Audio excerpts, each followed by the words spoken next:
L'invité de la rédaction, présenté par Laura Sahin. Bonjour à tous et bienvenue dans notre rendez-vous de la mi-journée. Aujourd'hui, je reçois Marie-Pierre Sicard-Desnuel. Bonjour. Bonjour.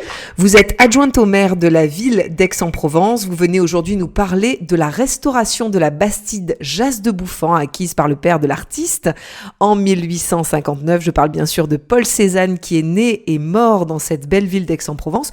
Vous avez lancé cette restauration, Marie-Pierre Sicard-Desnuel. Combien de temps cela a pris ? Alors, disons que cette Bastide, si vous voulez, je vais vous en dire quelques mots. Oui. Cette Bastide, elle a été construite en 1720 par Monsieur Truffen.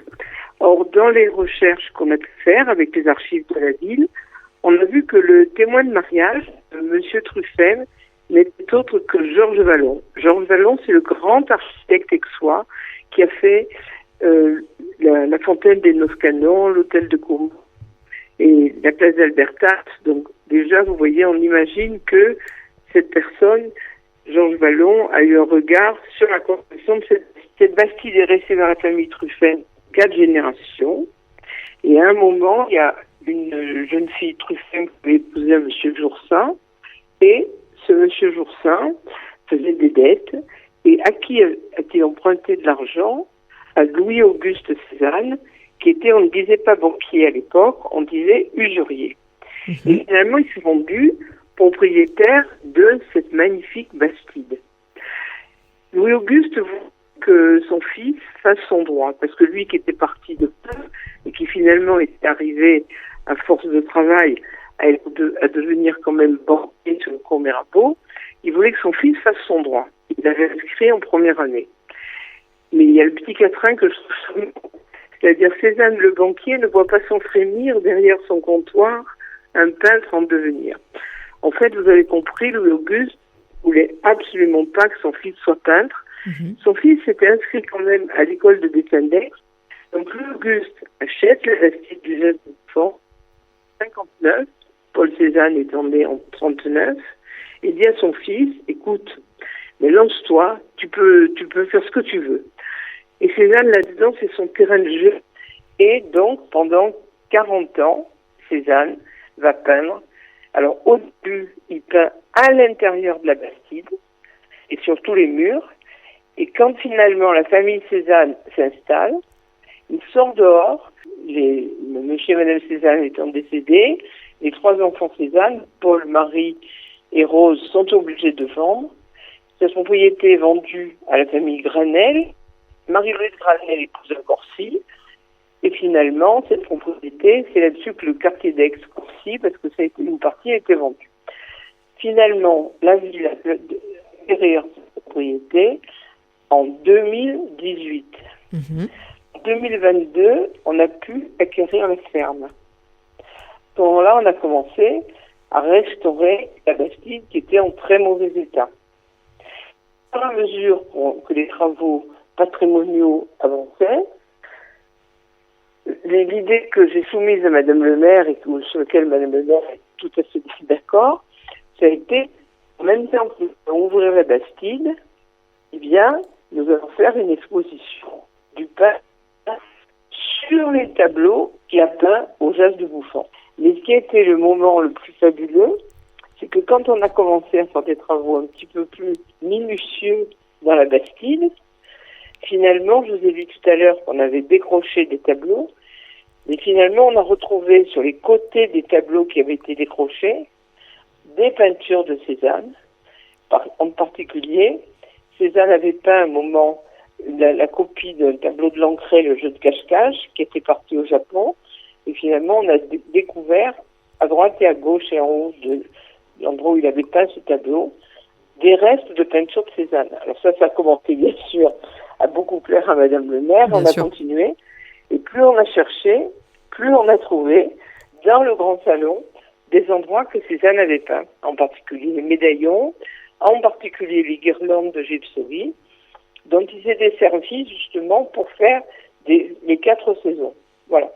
Voilà. Donc, on peut dire que la restauration a commencé donc à partir de 2018, quand vous avez acquis la Bastide. La restauration, elle a commencé à partir de 2022. 22, d'accord. Donc, à partir du moment où vous avez acquis la ferme, vous avez lancé la restauration dans l'ensemble de la Bastide. Tout à fait. La restauration patrimoniale, c'est-à-dire le clos, le couvert, la façade. Alors, c'est un bâtiment classé.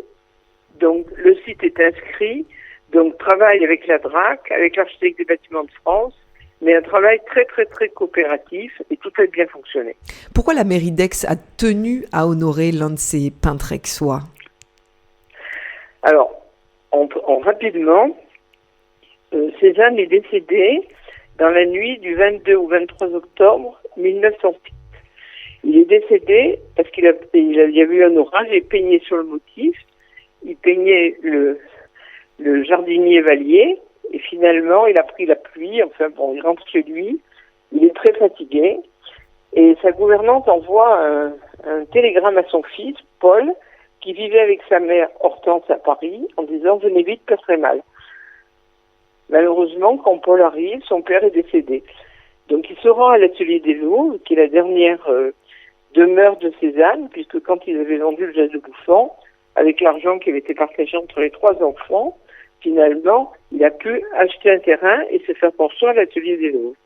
Donc, Paul, fils, arrive, débarrasse l'atelier des Louvres et dit « Cette ville n'a jamais aimé mon père, je n'y reviendrai jamais. » Ah oui.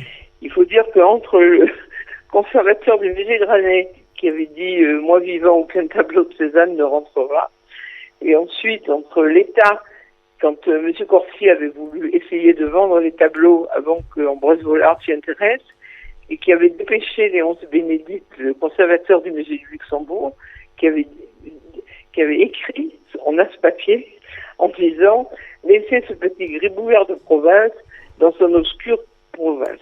Voilà. Bon, donc on comprend que Paul Cézanne, le fils, n'aimait pas la ville d'Aix.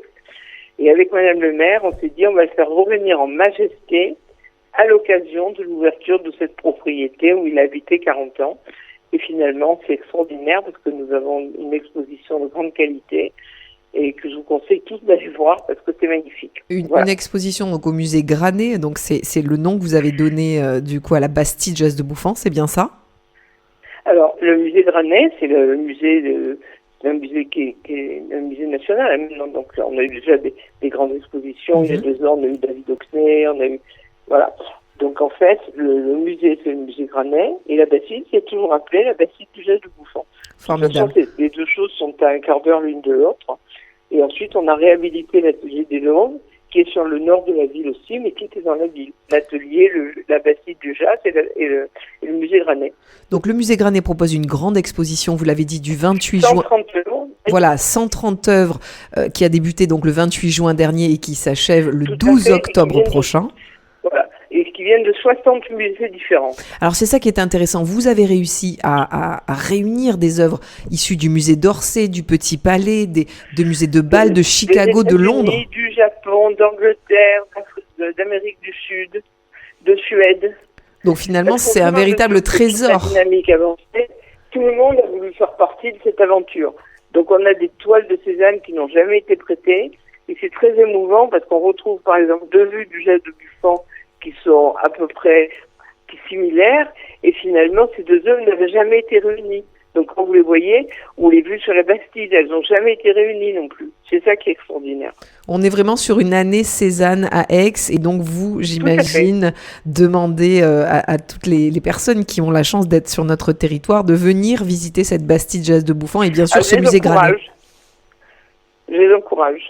Parce que c'est... les places sur Cézanne. Voilà, et les places sont sur Internet. Sur Internet. Pour accéder à cette exposition exceptionnelle, il faut rappeler quand même le côté exceptionnel du rassemblement de ces œuvres. Totalement exceptionnel. J'ai eu la chance la semaine dernière de faire visiter cette exposition à Sylvain Amic, qui est le directeur du musée d'Orsay, qui lui-même l'a qualifié de absolument exceptionnel par la qualité des œuvres qu'on a pu réunir et par l'originalité, parce que dans le musée Granet, on a refait le salon du Jas de Bouffant. Donc on a le faux salon avec les vrais tableaux qu'on a pu réunir. Et dans le salon du Jas de Bouffant, on a le vrai salon et le avez les projections des tableaux. Donc c'est ça qui est fantastique. C'est la dualité entre ces deux choses. Merci beaucoup Marie-Pierre Sicard-Desnuel d'être venue nous parler de cette année Cézanne. Vous avez compris que j'ai la chance d'être l'adjointe au patrimoine et au musée de la ville d'Aix, et ça depuis 4 mandats, et que je me suis passionnée par cette histoire, et j'ai eu beaucoup de chance parce que finalement on est arrivé à le réaliser, et je vous encourage à venir vraiment retrouver Cézanne à Aix-en-Provence. Et vous avez jusqu'à octobre pour ça, et pour les journées d'été, c'est super, le 12 octobre. 28 juin, 12 octobre. Merci beaucoup à vous et à très bientôt sur Aix-en-Provence. Au revoir madame. Au revoir.